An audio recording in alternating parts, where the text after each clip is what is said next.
last year, but I discovered second period today that, and also I discovered when I was checking your summer work, that we might be a little, I wouldn't even say rusty. I'm not sure that you've done many compound inequalities.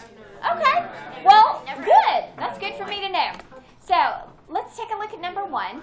We can graph this using intercepts. So if I plug in 0 for x, the y-intercept is negative 1, 2, 3, 4.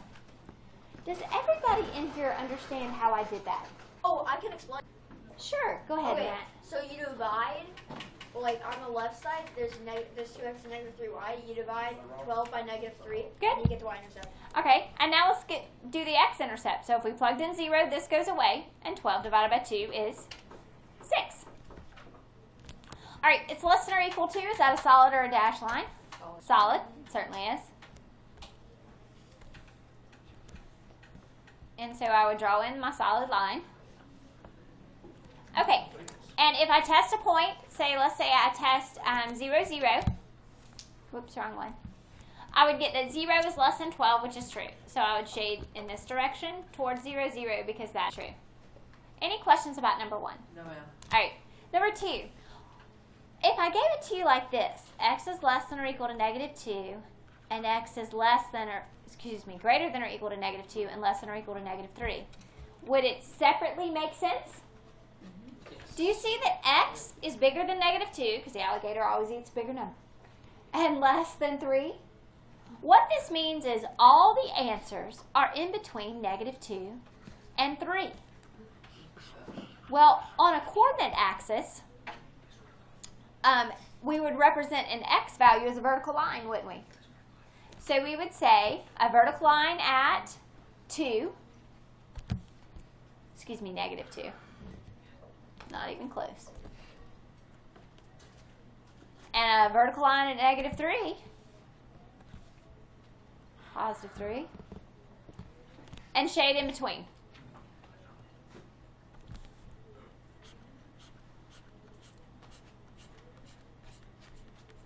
Does this make sense?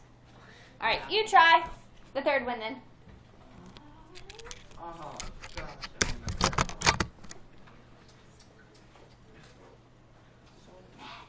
did y'all get that concept? Yes, ma'am. Okay, you try number 3 then.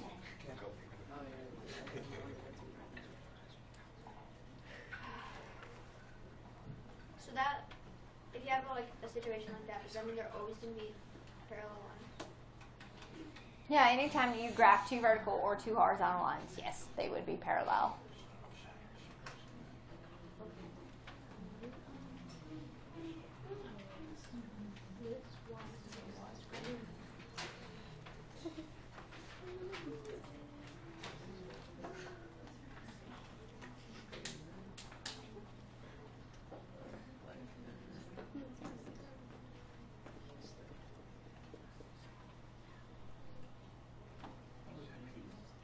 That was easy.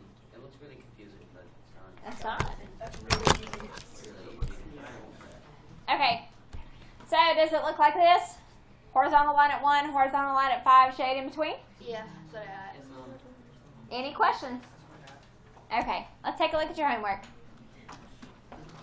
All right, number 2 was a little bit odd, I'll give you that. It was a raised garden, so it's a raised rectangular box. So we're trying to determine the length of wood here. And they have it in yards, which is also interesting. But we know that the perimeter of the rectangular garden can be no more than 20 yards, because that's how much wood we have to deal with. So perimeter is 2 times the length plus 2 times the width. And I used x and y instead of the L and W here when I actually wrote the inequality. And I defined my variables.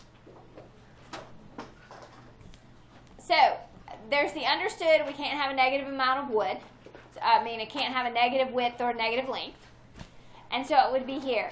Now, because it says in here whole numbers only, is every answer in this shaded region actually an answer? No, only the ones that are numbers. But instead of dotting each one of those, I just shaded it in. Now the maximum amount is going to occur on this outer bound here. And if you tested them, you would find that it was the 5 by 5. Now, seldom would we actually have a problem that only has one constraint. So today we're going to work with ones that are a little bit more realistic. Okay? Any questions about this one? All right, take a look at the multiple choice, see if you have any questions. I got all of them right. Excellent.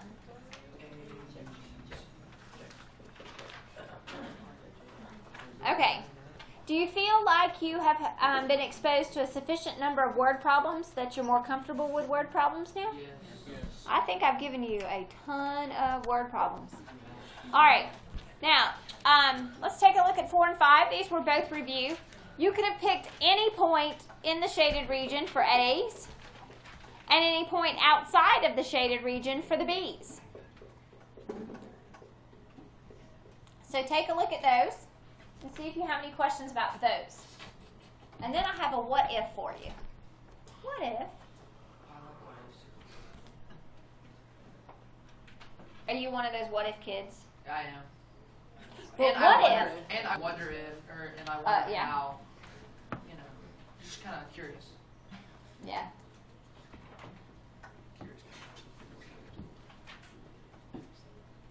Okay, do you have any questions on 4, 5, or 6? All right, what if on number 6 we had flipped these and made this less than and this greater than? Then we would have shaded down here and up here instead. Yeah. What would our solution be? No solution. No solution, because there's no overlapping region. So that's my what if for the day. All right, now, when I got to this one and I was walking around checking, most of you had this part. Some of you had this part. Very few of you had the right part shaded. I'm not saying none of you. I'm just saying very few. Some of us got closer than others. Some of you gave me scribble scrabble down here for the graph, which is humorous. But then some of you didn't even bother to put a graph there. I didn't even bother. I got the equations. I did it right. You got the equations and didn't bother graphing. Yeah, I just didn't know how to. You didn't know how? Well, I mean, I wasn't sure what I would put on what side. So, Well, like, today's lesson will come in very handy for you. I was hoping we would talk about this. There's not a wrong. You could have done gardening hours and babysitting on the reverse axis. I was doing like Because hours. in I was this trying to do case, hours and money. Most of the time we put the independent on one axis and the dependent on our vertical axis, but this is not an independent-dependent situation. I get what you're So- saying. So we could pick which one's X and which one's Y. All right, so graph the solutions to the system. So it's this shaded region in here, the overlapping shaded region. And describe all possible combinations. Well, that's any point that's inside that shaded region are the possible combinations. Any point that's inside the shaded region. So I just graphed this, counted by 2s. I use my intercepts. And are we okay finding our intercepts? We know how to plug in 0 and find the y, plug in 0 for the y and find the x, and then connect the dots. Okay. We good? All right. But like, how would you for the Charlene thing? How would you find the intercept for babysitting hours if you're having hours on the side? And like, I don't know. Maybe I'm being special. Isn't it like hours for one? Well, one of these constraints deal with hours, and then the other constraint deals with money. So this is total hours worked. This is babysitting hours versus gardening hours. Well, how would you find the intercepts for the top equation if it has stuff to do with hours? It does, though, because it has to do with money, and you get paid by the hour. So the amount of money you make does depend on the hours that you work. I get what you're saying now. Okay. All right, today's lesson. I'm starting on this side of the room just in case I got shorted again. It won't be the same people. Well, it's normally Matt that gets shorted, so that's not that big. Yeah, 'cause he's short. Oh, not nice. No, I'm actually, they're not really. I'm shorter than him, so that's kind of a. Me It's and kind of Jake a irony. are probably the nicest people in this room combined. Ironic. That might be enough. That guy's shorter than You want me. to say I think I'm that? good. I think I have enough today. What not? I don't have numbers yet. Did y'all get it? Okay, Ryan just give me Oh, one. y'all get them? Excellent. Yeah, I was having confused with that part, but I guess when I got one. Y'all have that back. Oh, I was I'll take that. Okay, does everybody have a sheet now? No. Why not? Seriously? Matt stole one that I was clearly going to give you. I was giving it to Matt, or I was giving it to Evan, but Matt stole it. That's a downright thief. Matt likes to steal. I mean, that's in the Ten Commandments. Okay. So, today what we're doing, at the top of your page it says linear programming, and we're going to use linear programming as our optimization method of choice today. So, linear programming is an optimization method, and what do I mean by that? We're looking for an optimal outcome. What is the best possible outcome? And in this case, we're going to use linear programming where we do lines and look at the intersection of those lines. All right, example 1. A company manufactures 2 types of weed eaters. Last period, they didn't know what a weed eater was, but they did know what a weed whacker was. Those are the same thing. Yeah, they are. Okay. Whacker and a weed eater. My dad has one of those. It's the machine that cuts down weeds. Oh, All right. Mine's silver. This company manufactures 2 different types, gentlemen. A gas weed eater and an electric weed eater. The gas weed eater requires 4 hours of labor, and the electric requires 2 hours of labor. The company has at most 800 hours to use in a manufacturing day. The combined total of each type that can be manufactured each day is at most 300. The profit on the gas model is $50, and on the electric model is $40. How many of each type of weed eater should the company produce to maximize profit?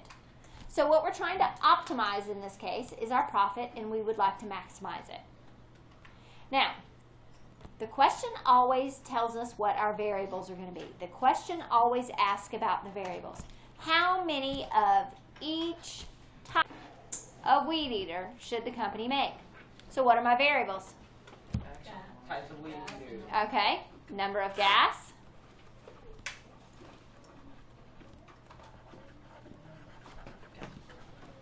and number of electric.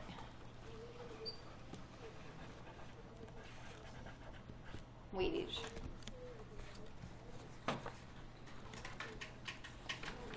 Okay, so the next thing we'll do is we will list our constraints as a system of inequalities. All right, let's go with those that we know must be true. Can I produce a negative number of gas weed eaters? Nope, so x has to be greater than or equal to 0.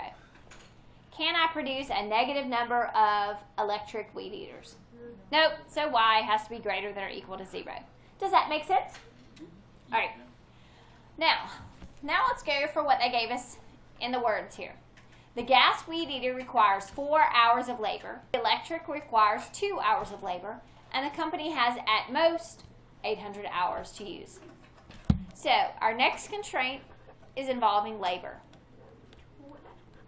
So there are 4 hours for each gas and 2 hours for each electric, and we have at most 800. So if we have at most 800, can we use more than 800? No, it has to be less than 800.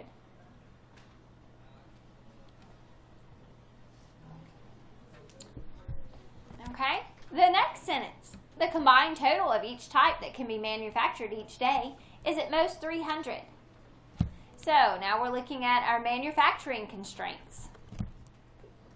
All of our gas and all of our electric together can be no more than 300.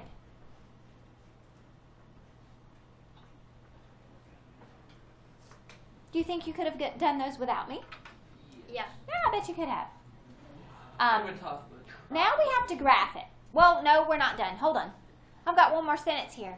The profit on the gas model is $50, and on the electric model is $40. So now I'm getting into my profit equation, which in this case is what I'm trying to do. That's called the objective function. What are you trying to do? Well, I want to maximize my profit. So the profit equation for this particular situation would be $50 for each gas and $40 for each electric. Now, I've used up all my words, so I'm good. Now I can start to graph. So the first thing I'll do is I'll label my axis. And because there's really not an independent and dependent variable, we can decide what goes where. I just usually put X here and Y here.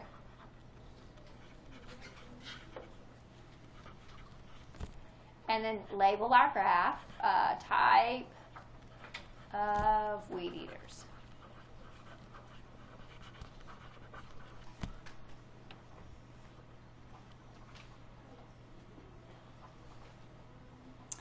Okay, this graph does not have a scale on it. So that'll be the first thing we need to do is to decide on a scale. 20.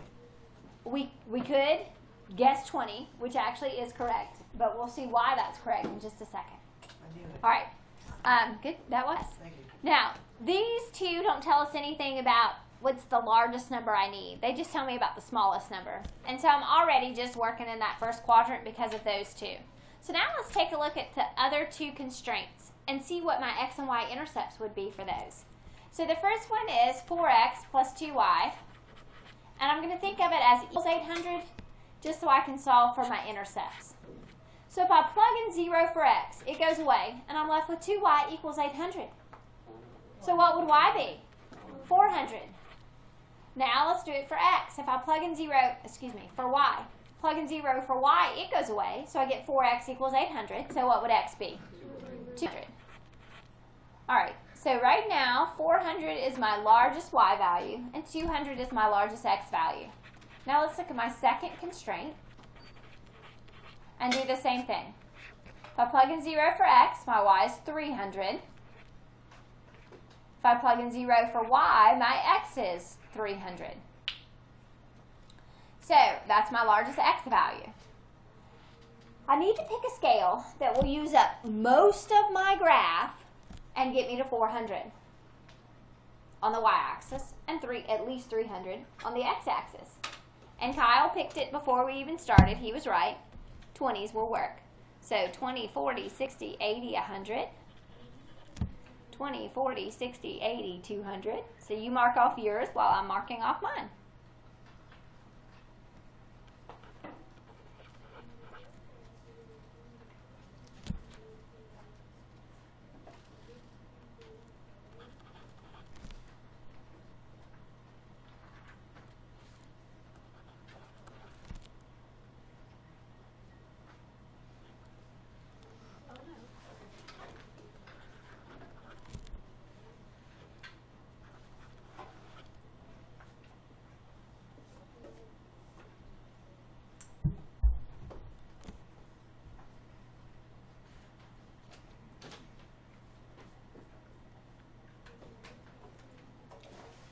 Square to me. What now? Doesn't look like a square to me. It is not square. It's missing one row. It didn't go out to 400 here. It's close, though. It goes out to 380. So okay. All right, so I'm going to graph this first one here. And I've already got my intercept, so I'm just going to go up to 400 for my y and 200 for my x, and I'm going to connect the dots. And I don't need the lines because these two tell us you're only working in the first quadrant. So I don't need the arrows. Use the ones in your agenda, guys. Oops. You can only get mine if you don't spin it like an airplane. I would never do that. I probably would have doing that the other day. Well, actually, we weren't spinning like an airplane. We're spinning it while fighting each other. Well, they really spin like helicopters. All right. Guys, where are your rulers and your agenda? Someone Never stole got one. my agenda. Someone My stole agenda one. rulers at home. You never bought an agenda? No, I lost 36. I'm offering rulers, but Give me I'm one. just taking Hey, it. oh, that's Alright, thanks, Dalton. If I ever find an agenda on the ground, Yeah. I'll just take the ruler All I do is one at it. Yeah. and then I'll put the agenda back on the ground. All right. Well, one day Ryan in fifth period left his agenda in here, and he came back sixth period, and it was gone. And it was actually Ryan Robshow. right. Huh? Ryan Lusos or Ryan Robshow? Ryan Wheel Wow. or Weil. Yeah. Thank you. So. He's the one that stole. You already told All right. the whole Oh, class. that's a different kid. This is less than 800, so we're shading below. When I plug in 0, 0, I get 0 is less than 300, so I'm shading below. So the overlapping area is right down here. It's down in here. Mr. Wilby, you already told the whole class you stole pigs. Shh, shh, shh, shh. I'm just letting you know. Helping out a friend. All right, so that's our shaded region. I'm going to define this a little more by putting a bold border around it. Oh.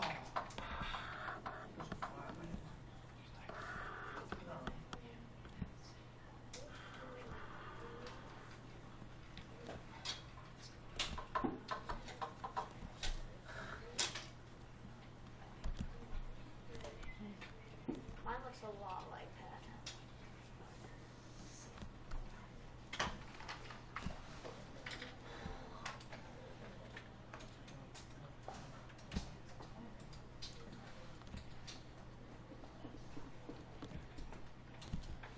Trying to help it, it's just making it worse.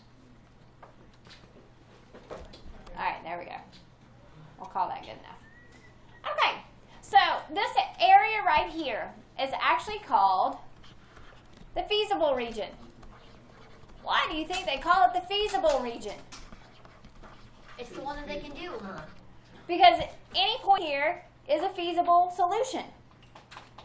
Any point in this area will work. But we don't want anything that will work. We want to maximize our profit. We want to optimize this situation. We don't want just any point, we want the best point. Now, the best points always occur at one of the vertices of the feasible region.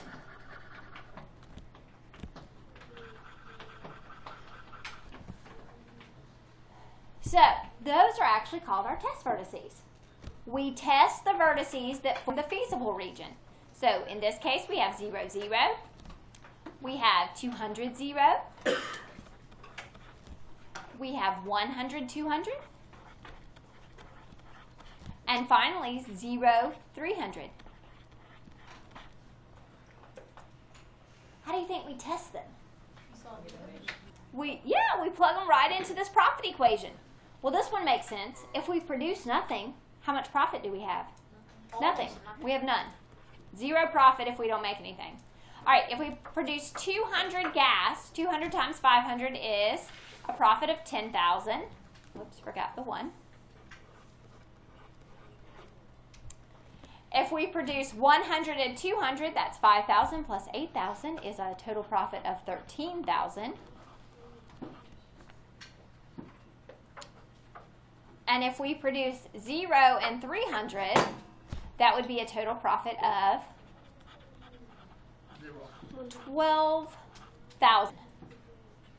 So, if we want to maximize our profit, which if you're in business, that's what you want to do, which amount would you choose to produce? What do you think, Matt? 100 gas and 200 electric. Correct. Okay, so we would say the company should produce 100 gas models and 200 electric models for a profit of $13,000. And we're going to write that as a complete sentence. We're going to give our solution as an actual solution in a complete sentence.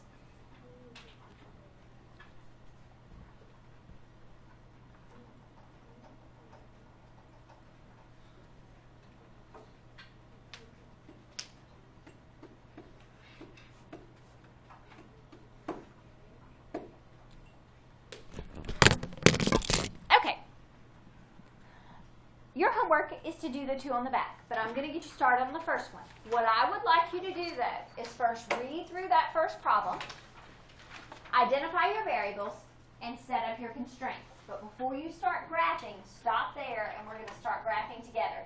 Because actually, I didn't make the graph vertical enough, so we're going to twist our paper. So when you get there, just stop and wait for me to give you direction. Okay? Can we talk to a partner about this stuff?